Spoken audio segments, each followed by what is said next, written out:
చదవండమ్మా.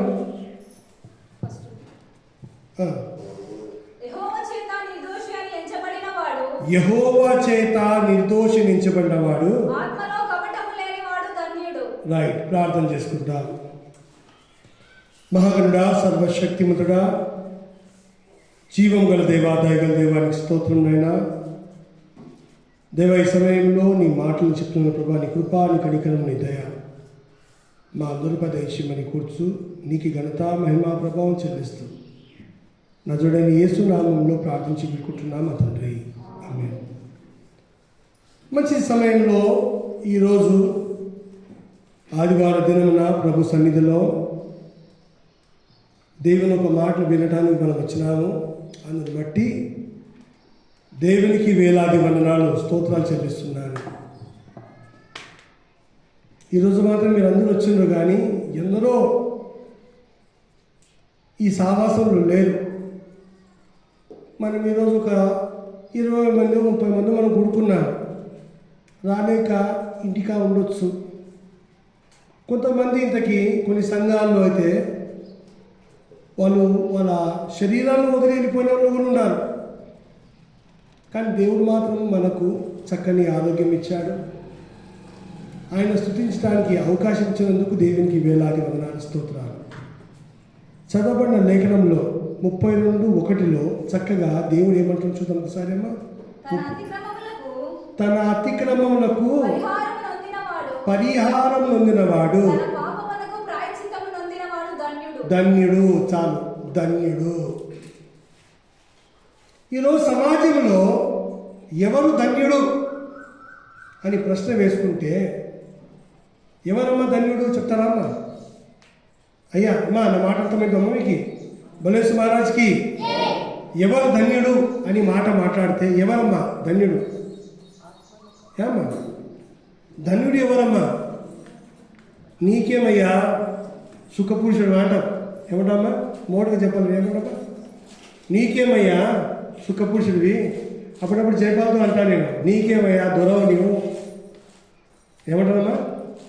నీవు దొరవ బాట. మా డాక్టర్ సాబ్ అంటాను నేను, నీవు దొరవ ఒక డాక్టర్ సాబ్ అంట.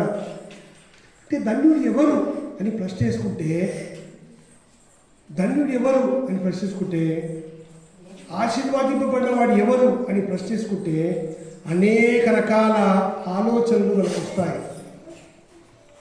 అనేక రకాల మనసులో మాటలు వస్తాయి.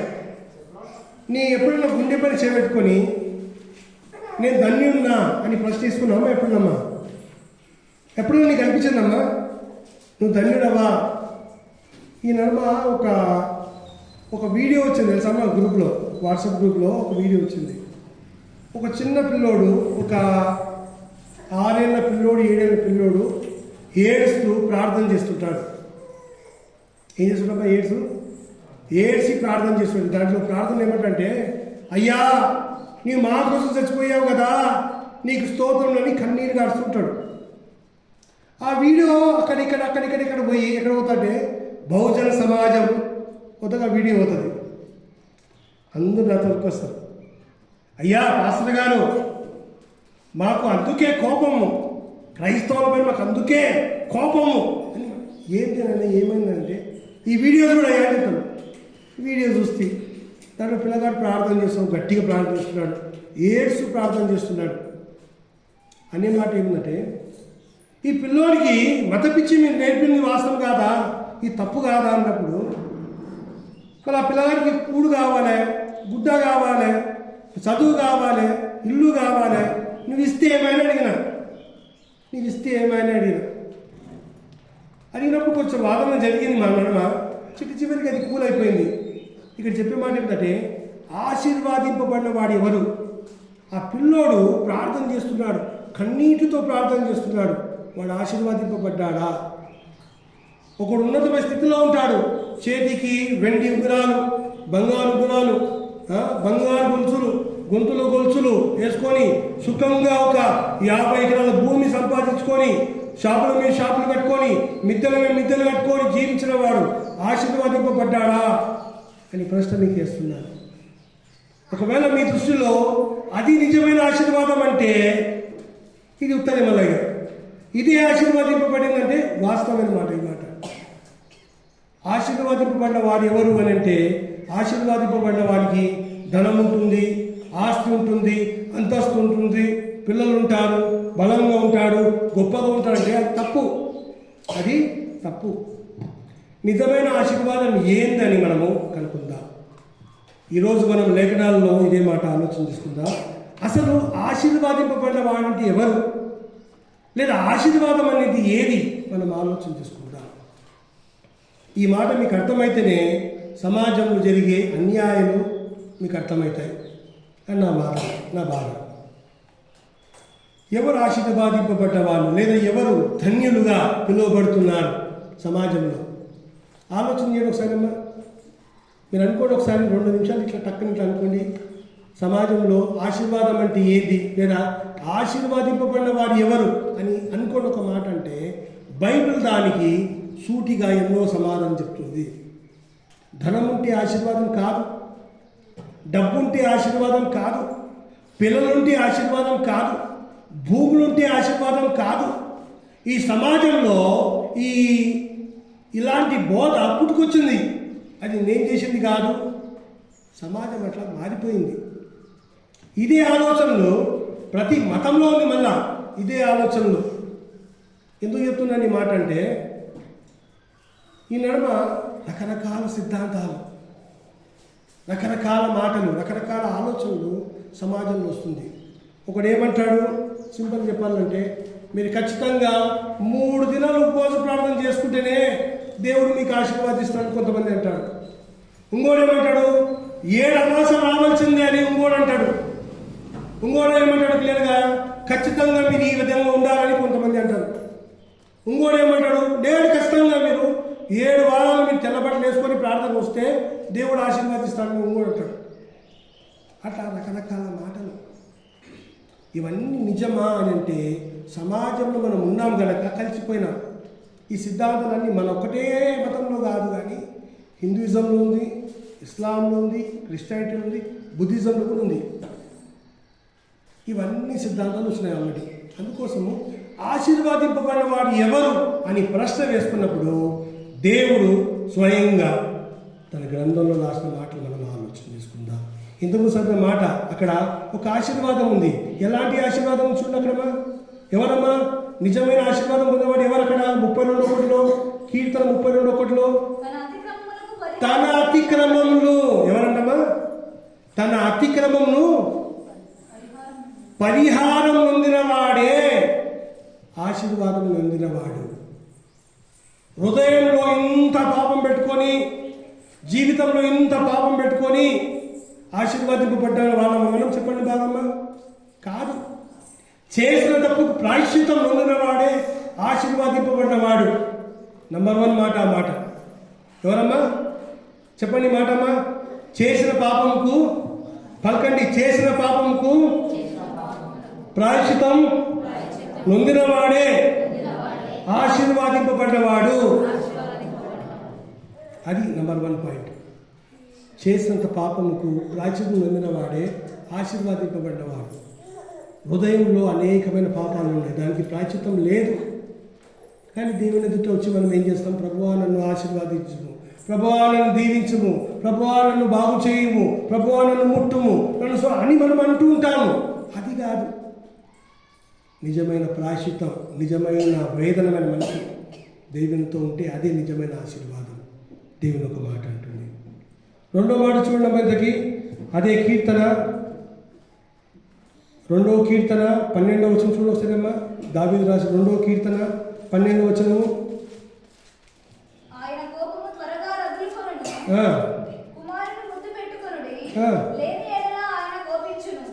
అప్పుడు మీరు ద్రోవ త్రప్పి 2:12 అమ్మా. 2:12 చదవమ్మగా. ఆయన కోపము త్వరగా రగులుకొనును, కుమారుని ముద్దు పెట్టుకొనుడి, లేని యెడల ఆయన కోపించును. అప్పుడు మీరు ద్రోవ తప్పి నశించెదరు. ఆయనను ఆశ్రయించు వారెవరు? ఆయనను ఆశ్రయించిన వారు ధన్యులంట. ఎవరంట ధన్యులమ్మా? ఆయనను ఆశ్రయించిన వారంటే the person who take refuse in the lord అని అనొచ్చు మనం. అంటే దేవుని పైన ఆధారపడినవాడు, దేవుణ్ణి ఆశ్రయించిన వాడే ధన్యుడు. ఈరోజు మనం ఏమంటే చెప్పాలి కదమ్మా, ధన్యుని ఎప్పుడైతే చెప్పాలి ఇంతకి, నా పక్కల బాగా డబ్బు ఉన్నవాడైతే నేను ధన్యుని అయిపోతా, నా పక్కల ధనవంతుడు ఉంటే నేను ధన్యుని అయిపోతా, నా పక్కల భూస్వామి ఉంటే నేను ధన్యుని అయిపోతా. కానీ అది కానే కాదు. నిజమైన ధన్యుడు ఎవరంటే దేవునితో సావాసం కలిగి దేవుడు నా పక్షంలో ఉన్నవాడే ధన్యుడు. దేవుడు నా పక్కన ఉన్నవాడే ధన్యుడు. దేవునితో సావాసం ఉన్నవాడే ధన్యుడు. దేవుడు మనతో ఉన్నప్పుడే మనం ధన్యులుగా ఎంచుకోబడతాం. కానీ లేదు. కష్టాలు వచ్చినప్పుడు నిజం చెప్పండి అమ్మా, కష్టాలు వచ్చినప్పుడు దేవుడు ధ్యాస వస్తాడమ్మా, సావుకాలు ధ్యాస వస్తాడమ్మా? చెప్పండి అమ్మా బాగమ్మా. ఏమా ఒకసారి ఆలోచన చేసుకుని మీరు, మీ కష్టాలు వచ్చినప్పుడు ఒక మనిషి 1,00,000 రూపాయలు ఇస్తున్నాడు, నువ్వు ప్రార్థనకు పోవాలి, నువ్వేం చేస్తావమ్మా? ఫస్ట్ ఎక్కడ పోతావమ్మా? ఎక్కడ పోతావమ్మా నువ్వు? ఫస్ట్ డబ్బులతో పోతాం. ప్రార్థన పని లేట్ అయితే అవుతుంది అని అనుకుంటాం, కానీ ఫస్ట్ డబ్బు తీసుకుని వచ్చినా కానీ ప్రార్థనకు వస్తాం. ఆ డబ్బు ఇవ్వకపోతే ఆ రోజు అక్కడే ప్రతిసారం ఉంటాం, అక్కడనే ఉంటాం. కానీ బైబిల్ ఏమంటుందంటే నిజంగా తనను ఆశ్రయించిన వాడి ధన్యుడు. ఎవరితో దేవుని సంబంధం ఉందో, ఎవరైతే దేవుని పైన ఆధారపడతాడో ఆ వ్యక్తే ధన్యుడు. ఆ వ్యక్తి ధన్యుడు. ఎన్ని మాటలేమా? ఫస్ట్ మాట ఏం చెప్పినామా? ఫస్ట్ మాట తన పాపంకు ప్రాయశ్చిత్తం పొందినవాడు ధన్యుడు. సెకండ్ మాట తనను ఆశ్రయించిన వారు ధన్యుడు. ఈ బాగా గుర్తుపెట్టుకోండమ్మా మీరు. ఒక సింపుల్ చెప్పిన తర్వాత ఫస్ట్ మాట ఏంటమ్మా? తన పాపం పరిహారం పొందినవాడు ధన్యుడు. రెండో మాట తనను ఆశ్రయించిన వాడు ధన్యుడు. మూడో మాట దావీదు రాసిన కీర్తన 40వ కీర్తన 4వ వచనం చూడు ఒకసారి అమ్మా.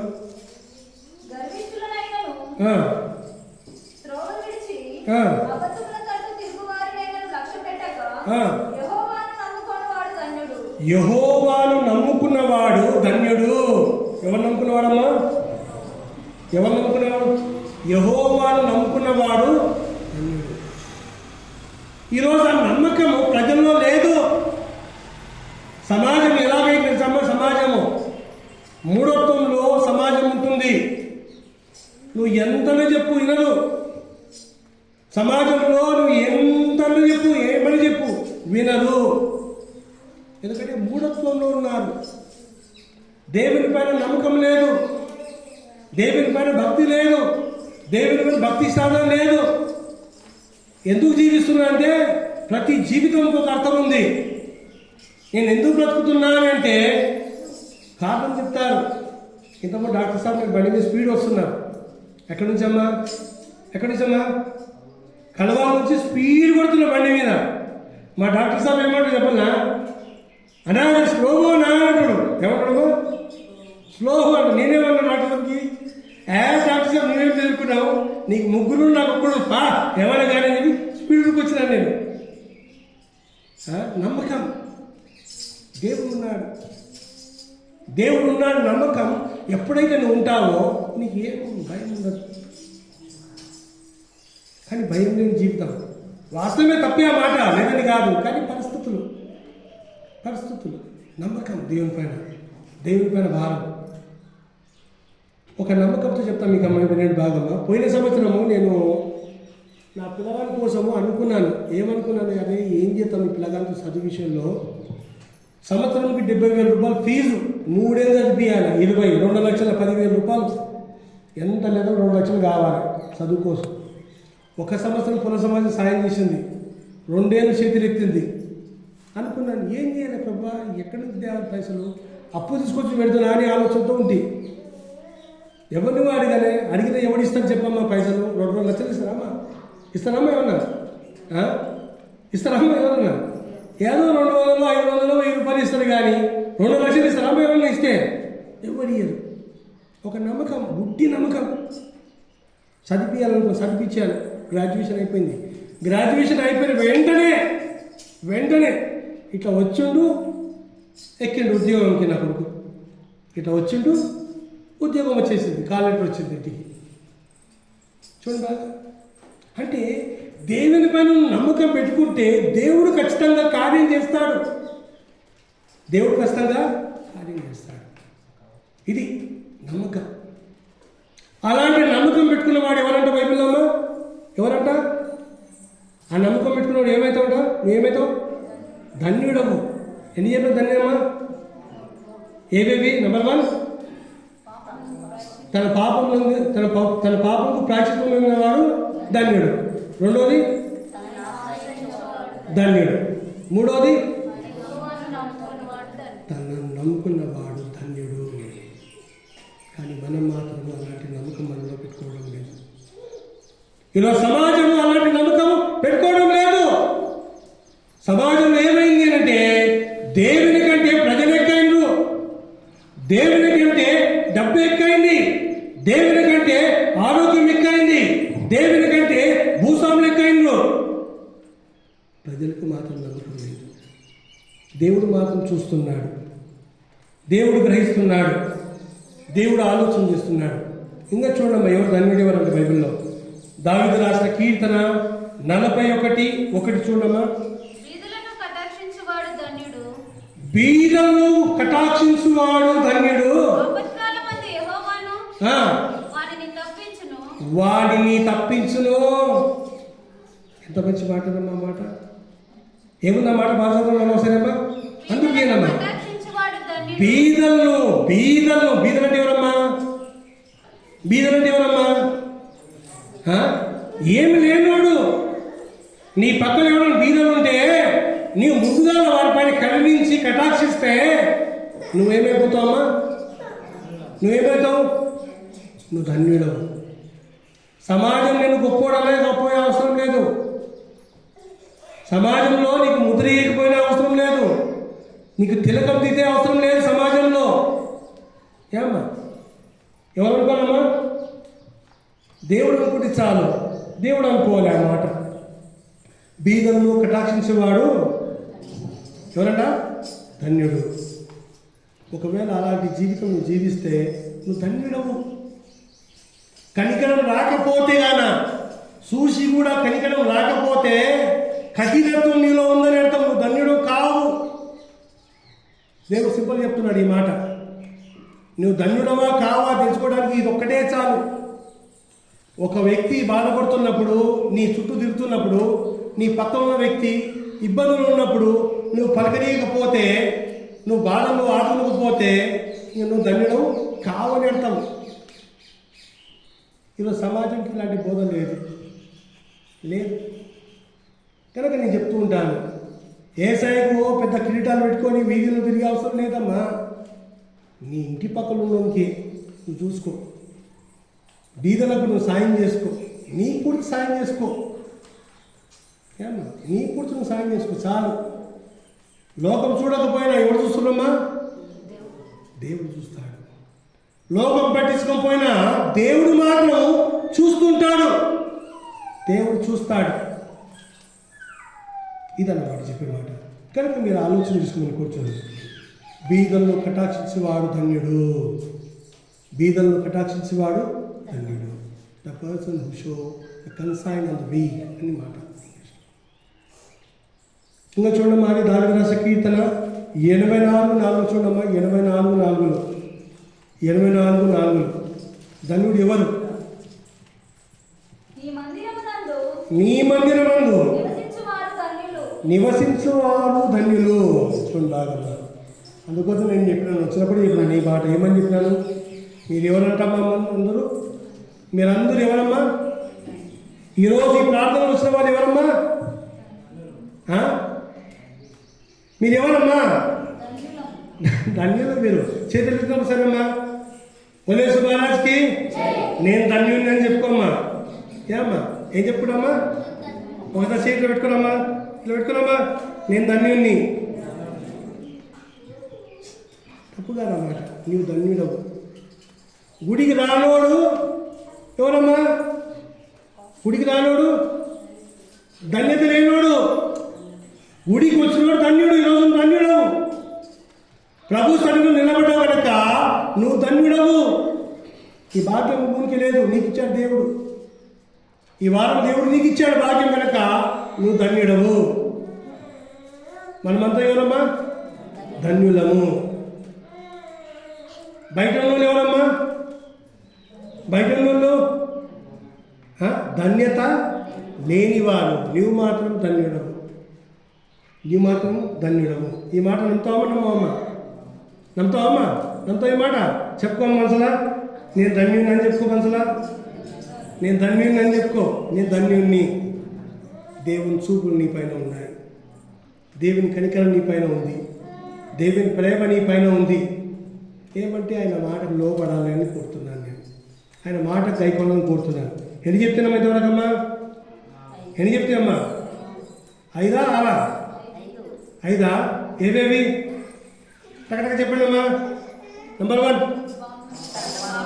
తన పాపంకు ప్రాయశ్చిత్తం ఉన్నవాడు ధన్యుడు. 1. నెంబర్ 2, తను ఆశ్రయించిన వాడు ధన్యుడు. నెంబర్ 2. నెంబర్ 3, తను నమ్ముకున్నవాడు ధన్యుడు. నెంబర్ 4, ధన్యుడు. నెంబర్ 5, తన మందిరం నివసించిన వాడు ధన్యుడు. 5 చెప్పినారు. 6వ మాట దావీదు రాసిన కీర్తన 119వ కీర్తన 1-2 వచనాలు. 119వ కీర్తన 1-2 వచనాలు. యెహోవా ధర్మశాస్త్రం అనుసరించి ఎవరంట? యెహోవా ధర్మశాస్త్రం అనుసరించి నిర్దోషముగా. ఎవరమ్మా? నిర్దోషముగా అంటే ఏందమ్మా? దోషం లేని వ్యక్తిగా. వస్తున్నా పోతున్నా అని కాదు. స్కూల్ చదువుతారు కదమ్మా. పిల్లలు బాగా చూడండి. స్కూల్లో రోల్ నెంబర్ 1 అంటే ఏమంటారమ్మా? ఏమంటారా? ఏమంటారు? స్కూల్ పోయినారా మీరు? ఏమంటారు? Yes sir. 2 3 ప్రెజెంట్ సార్ అంటాం. గుడికి కూడా అలాంటి స్థితి వచ్చింది. ఏమంటే ఆడ రోల్ నెంబర్ పలుకుతాం, రోల్ నెంబర్ పలకం అంతేడా. ఆడేం చేస్తామా? గుడిలో మన బడిలో ఏం చేస్తాము? రోల్ నెంబరు పలుకుతాము, ఈడ మాత్రము పలకం అంతే. వస్తున్నాం పోతున్నాం కానీ ధర్మశాస్త్రం లోపడి తీసుకోవడం లేదు. ఈ ధర్మశాస్త్రం ఈ మాటలను లోపడి తీసుకున్నాక మోసపోతున్నారు. దానికి మళ్ళీ కటింగ్ ఏమో చెప్పాలి. ఎంతకమ్మా గుడి బోధ ఎక్కడమ్మా? గుడి బోధ ఎంతవరకు ఉండాలమ్మా? గుడి బోధ గుడి కాడికే. గుడి బయట నుంచి వచ్చినామంటే అయిపోయాక మేము రాజులం, మేము వద్దునైనా చెప్పొద్దున అంటారు. ఏమ్మా నాకు మస్తు అనుభవం, ఇటువంటి అనుభవాలు, ఒక్కొక్క రకాల అనుభవం నాకు. గుడి కానీ చెప్పు బోధయ్యా, పంతులయ్యా, మాకు సంపోదయ్యా అంటారు. వద్దు సారో మీకు దండం పెడతా అంటారు. ఏమంటారు చెప్పాలమ్మా? వద్దు సారో నీకు దండం పెడతా సారో, ఆగు సార్ నేను పోతా అని చెప్తాను బయటికి పోయినాక. అలాంటి ఆలోచనలు ఉన్నాయి, వాస్తవమే. కానీ నిజమేముందంటే ధర్మశాస్త్రం లోపల ధరించుకుంటే నువ్వు ధన్యుడవు. ఈ ధర్మశాస్త్రం ప్రకారంగా నువ్వు జీవిస్తే నువ్వు ధన్యుడవు. ఈ ధర్మశాస్త్రం లోపడితే నువ్వు ధన్యుడవు. ఈ ధర్మశాస్త్రం నీలో ఉంటే నువ్వు ధన్యుడవు. ఏం చెప్పిండు దేవుడు అమ్మ? చెప్పమ్మా, ఏమేం చెప్పిండమ్మా? ధర్మశాస్త్రం ఏమంటుంది తెలుసా అమ్మా? నిన్న రాత్రి జరిగిన సంఘటన చెప్తానమ్మా. నిన్న రాత్రి ధర్మశాస్త్రంకి దేశ రాజ్యాంగంకి వ్యత్యాసం ఏముంది చెప్తారా అమ్మా? ఏమ్మా? బైబిల్కి బుద్ధిజంకి దమ్మ అని తెలుసా? దమ్మ అంటే ఏందమ్మా? బుద్ధుడు రాసిన గ్రంథం దమ్మ. దమ్మాకు బైబిల్కు తేడా ఏమని చెప్తారా అమ్మా? నిన్న బహుజనులు నాతో వచ్చిండ్రు, బాగా 2-3 వచ్చిండ్రు తర్కవాణ్యానికి. దాసార్ అంటే కూర్చొని పెట్టాడు. ఆలోచన చేయమని కోరుతున్నారు. దమ్మ గ్రంథము బైబిల్ తేడా ఏముంది అని అంటే, దమ్మాలో ఏమని నేను చెప్పింది అంటే వాళ్ళకి స్వేచ్ఛ ఉంది. స్వేచ్ఛ అంటే ఏంది? వాళ్ళకు బాండేజెస్ లేవని చెప్తారు. మనకు మాత్రం బాండేజెస్.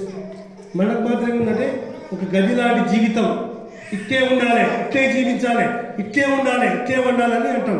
వాళ్ళకు మాత్రం బాండేజెస్ లేదు, ఒక బాండరీ లేదు వాళ్ళకు, విశాలత జీవించని చెప్తారు. విశాలత్వంలో ఇంతది క్రమశిక్షణ ఉంటుందా అని అడిగిన నేను ఆ మాటకు. ఏమన్నామ్మా? విశాలత్వంలో క్రమశిక్షణ ఉంటుందా అని అడిగిన. నిన్న మాట ఈ మాట అట్టట్లు లేకుండా అని చెప్పిన. మరి ఇప్పుడు క్రమంలో ఉన్నోడు ఎవరు నాకు చూపి అని చెప్పిన. సమాజంలో క్రమం ఉన్నోడు ఎవరు? అందరూ దేశ రాజ్యాంగానికి, భారత రాజ్యాంగానికి, బుద్ధిజం లోపడితే దేశంలో ఇవన్నీ కష్టాలు ఎందుకు వస్తున్నాయి, ఈ బాధలు ఎందుకు వస్తున్నాయి, ఈ ఆరోపణలు ఎందుకు వస్తున్నాయి, ఈ శిక్షలు ఎందుకు వస్తున్నాయి అని చెప్పిన. క్రమశిక్షణ లేదు అని అన్నా. కనుక దేవుని మాటకు లోబడితే క్రమ జీవితం వస్తుంది. క్రమం, ఒక పద్ధతి, ఒక నడవడిక, ఒక సిద్ధాంతం నీ ఇంట్లో ఉంటుంది. ఈ సిద్ధాంతం లేకపోతే ఏమైతుంది తెలుసామా మీకమ్మా? ఈ క్రమశిక్షణ నీలో లేకపోతే ఏమైతే తెలుసామా? అర్ధరాత్రి నీ పిల్లలే తాగొస్తారు, ఇంటికి 12 గంటలకు వస్తారు, హై తెరువు ఇల్లు తెరువు అన్నీ చేస్తారు.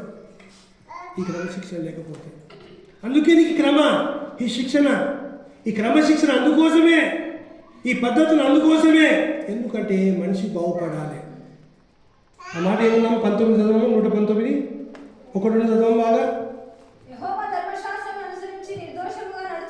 నిర్దోషముగా నడుచుకున్నవాడు ధన్యుడు.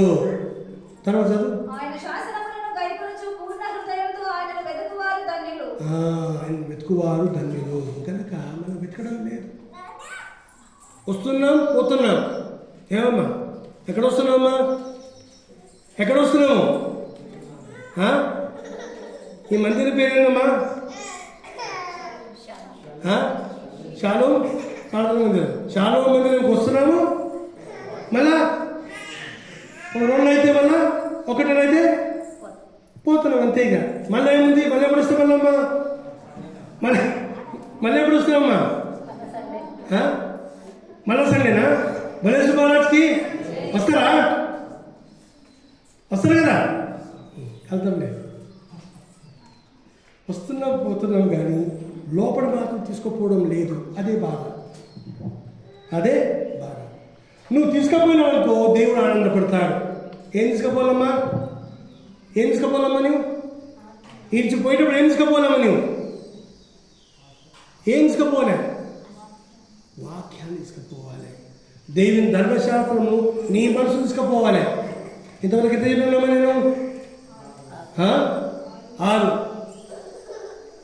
కనుక ఆలోచించమని కోరుతున్నాను. ఇంకా చూడమ్మా, దావీదు రాసిన కీర్తన 118 1 చదవండమ్మా.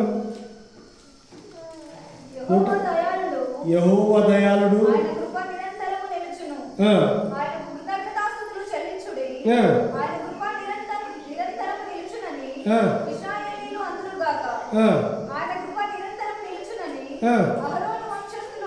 చాలమ్మా. యెహోవా దయాళుడు, యెహోవా దయాళుడు. కనుక ఆ దయాళమైన హృదయం గల వ్యక్తికి మనం ఏం చేయాలమ్మా? భయపడాలి. భయంతో, భక్తితో దేవుని సేవించాలి. భయం లేని జీవితంకి ఏం లేదు తెలుసమ్మా? ఏం లేదమ్మా? భయం లేని జీవితం ఏం లేదు తెలుసమ్మా? ఏం లేదు, జీవితం లేదు, క్రమం ఉండదు. మాకు ఇష్టపడి సార్ చెప్తూ ఉంటాడు బాగా. ఏమంటాడు అంటే, భయపడితే మంచి జీవితం, భయం లేని జీవితంకి ఏం లేదంట అంటే క్రమశిక్షణ లేదని అర్థం. భయపడకపోతే క్రమశిక్షణ లేదని అర్థం. భార్య భర్తకు లోబడుతుంది, భార్య భర్తకు భయపడుతుంది. భయపడితే క్రమంగా ఉంటుంది. భయం లేకుంటే ఒకసారి ఊహించుకోండి. ఒకసారి ఇట్లా ఉంటుందమ్మా. ఇంట్లో భార్యకు భర్త భయం అని లేకుంటే ఏమవుతుంది ఊహించండి. భర్తకు భార్య భయపడకపోతే ఏమవుతుంది ఊహించుకోండి ఒకసారి. కనుక సమాజంలో కూడా మనకు దేవుని భయం ఉంటేనే మనం ధన్యులము, లేకపోతే ధన్యత్వం కాలేము. ఆలోచన ఎందుకోతుంది? ఎవరు ధన్యులు సమాజంలో? ఇవన్నీ క్రమశిక్షణలు ఉన్నాయన్నమాట. ఎవరు ధన్యులు, ఎవరు ఆశీర్వాదింపబడ్డ వాళ్ళు, ఎవరు గొప్పవాళ్ళు? టోటల్ దీనికి ఏముంది? డబ్బు ఉంటే ధనవంతులుగా మనం తీర్చిదిద్దబడతాం. డబ్బు ఉంటే, కారు ఉంటే, బండ్లు ఉంటేనే మనం ఆశీర్వదింపబడ్డామంటే తప్పు ఆ మాట. వాస్తవంగా ఈ 7 మాటలు చెప్పినాను. ఈ మాటలు నీలో ఉంటే నువ్వు ధన్యుడవు. ఈ మాటలు లేకపోతే ఇక వేస్ట్, ఉత్తదే. ఆలోచన చేయమని కోరుతున్నాను. ఇంకా చూడమ్మా, ఇంకా 3 చెప్పి ముగిస్తానమ్మా. ప్రకటన గ్రంథం 3:13 చదవండి ఒకసారమ్మా. ప్రకటన 3:13.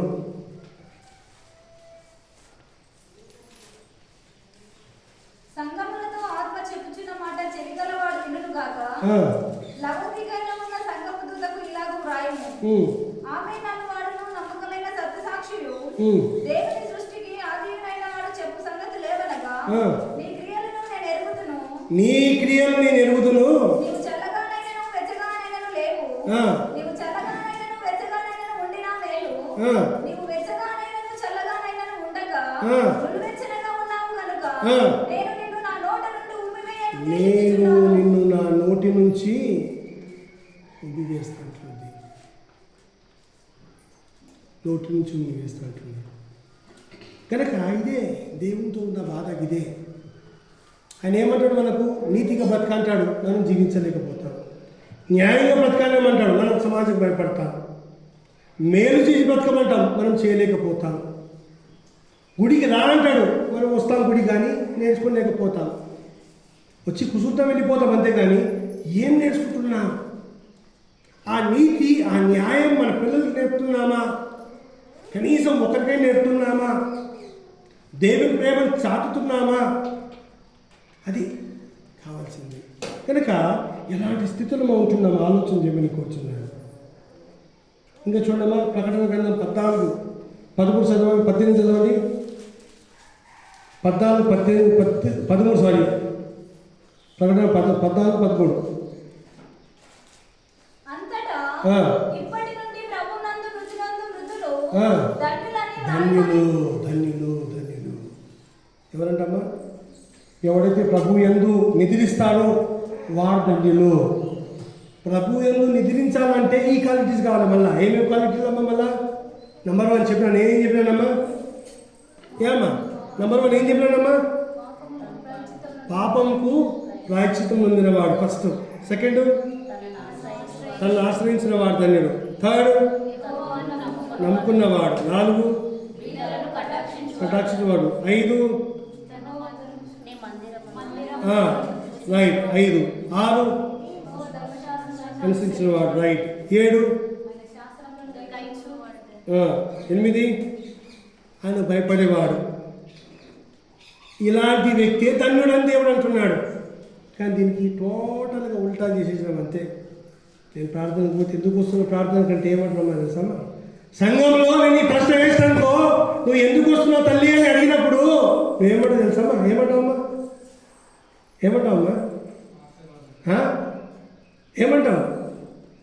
ఏమంటావు చెప్పమ్మా? నాకు పానం బాగాలేదు సార్, ఏం చేయమంటావు? నేను ప్రార్థన చేసుకుని వచ్చినాను, ప్రార్థన చేసుకుంటే దేవుడు నాకు బాగా చేస్తాను అనుకుంటావు. నువ్వు దేవుడు బాగా చేస్తాడు లేదని కదా. దీనికంటే గొప్పది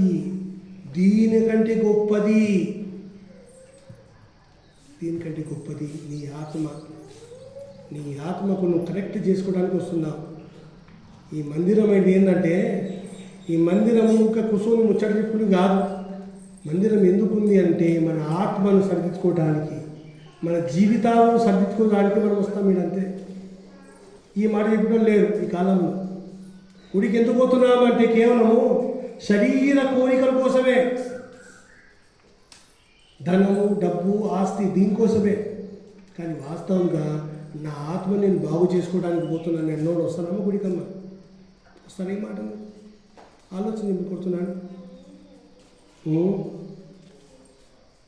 కనుక ఇవన్నీ మాటలు 9, 10వ చదువుకుందాం. మనకి ప్రకటన 19:9లో, ప్రకటన 19:9లో ఒక మాట చూడండి ఒకసారమ్మా.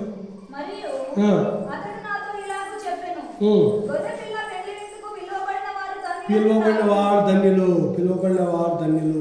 ఎవరమ్మా? పిలువబడిన వారు ధన్యులు. ఈరోజు నువ్వు పిలువబడ్డావు, దేవుని సన్నిధిలో నువ్వు పిలువబడ్డావు. అందుకే నువ్వు ఎవరమ్మా? నువ్వు పిలువబడే వరకు నువ్వు ఎవరమ్మా? Who are you? ఇప్పుడు నీకు ప్రశ్న, ఎవరమ్మా నీవు ధన్యురాలివి, నువ్వు ధన్యుడవు, నేను ధన్యుడిని. ఎందుకంటే మనము ఎందుకు పిలువబడ్డాం? ఈడ ఊక నీ మనసులో వచ్చినావు అనుకోలేవు. నువ్వు అనుకోవచ్చు ఇంటికాడ నేను గుడికి పోతానే అనుకున్నా, కానీ అనుకున్నా అన్న కానీ మస్తు అంతే రాలేకపోతాను. కానీ నువ్వు వచ్చినావంటే నువ్వు ధన్యుడవు. ఎందుకో ఆలోచిస్తున్నాను ప్రభు సన్నిధిలో. నిజమైన ధన్యత అంటే ఏంటంటే, నెంబర్ 1 ఏం చెప్పినమ్మా? నిజమైన ధన్యత అంటే ఏంటమ్మా? నెంబర్ 1, తన పాపమును ప్రాయశ్చిత్తం పొందినవాడు. ఈరోజు నీ జీవితంలో, నీ కుటుంబంలో నీ పాపంకు ప్రాయశ్చిత్తం పొందినవా? ఆలోచన చేసుకోండి. ఆ పాపంకు ప్రాయశ్చిత్తం పొందినవా? తిట్టిలో ఒకరిని బండబూతులు తిట్టినా మనం, అదే నోటితో బండబూతులు తిట్టి అదే నోటితో మనం ఏమంటాం? యేసయ్యా అని అంటాం. ఏమంటాము? మంచి మంచి పాస్టర్లు తెలుసమ్మా, ఇంటికాడ జీవితాలు బాగా తెలుసు నాకు. బండబూతులు మాట్లాడుకుంటారు. మళ్ళీ అదే నోటితో యేసయ్యా నీకు స్తోత్రమయ్యా అని చెప్తారు. నచ్చని శాస్త్రం నాకు. రియల్ ఇది ప్రాక్టికల్ మాటలే ఇవన్నీ. కనుక కాదు, దేవుడు నిన్ను పిలిచిన అందుకోసం కాదు, ధన్యతలుగా నీకు చేసింది అందుకోసం కాదు.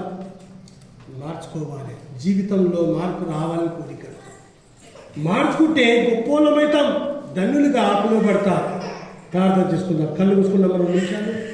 దేవుని సన్నిధిలో ఆలోచన చేయమని కోరుతున్నాను. పరిశుద్ధమైన దేవుడు నిన్ను నీతివంతులుగా యథార్థవంతులుగా తీర్చిదిద్దాలనుకున్నాడు. ఆయన నీకు యథార్థం తీర్చిదిద్దుతున్నప్పుడు నువ్వు ఎంతటి వాడో, నేను ఎంతటి వాడు. మన హృదయాన్ని మనం దేవునికి అర్పించకపోతే లాభం లేని జీవితము, అన్యాయమైపోతున్నాము, అక్రమమైపోతున్నాము. మన జీవితాలు నాశనమైపోతున్నాయి, మన పిల్లల జీవితాలు నాశనమైపోతుంది. ఆలోచన చేయమని కోరుతున్నాను. ఒక్కసారి నీ హృదయం దేవునికి అర్పించుకోమని కోరుతున్నాను.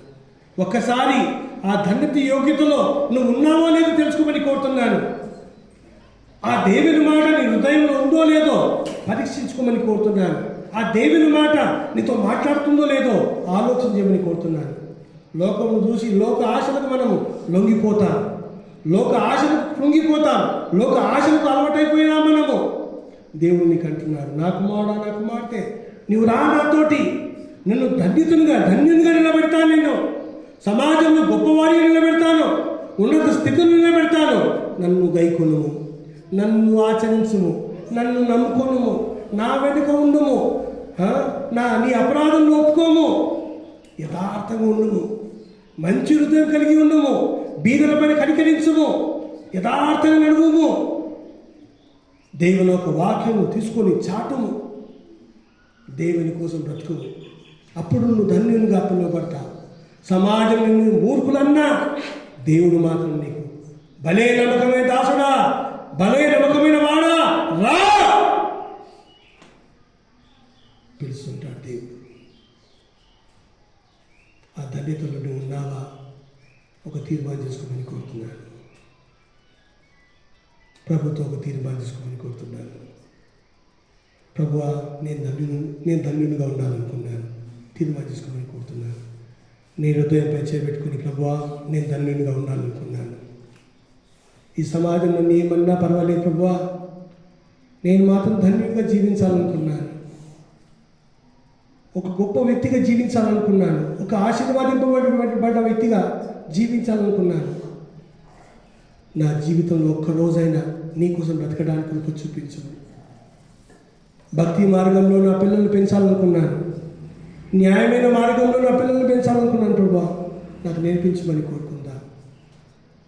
దేవుడు ఆశీర్వాదిస్తాడు, దేవుడు మేలు చేస్తాడు, దేవుడు నీ కోరికలు తీర్చుతాడు. ప్రార్థన చేసుకుందాం. 2 నిమిషాలు మీకు సమయం ఇస్తాను. హృదయంలో ప్రార్థన చేసుకోమని కోరుతున్నాను.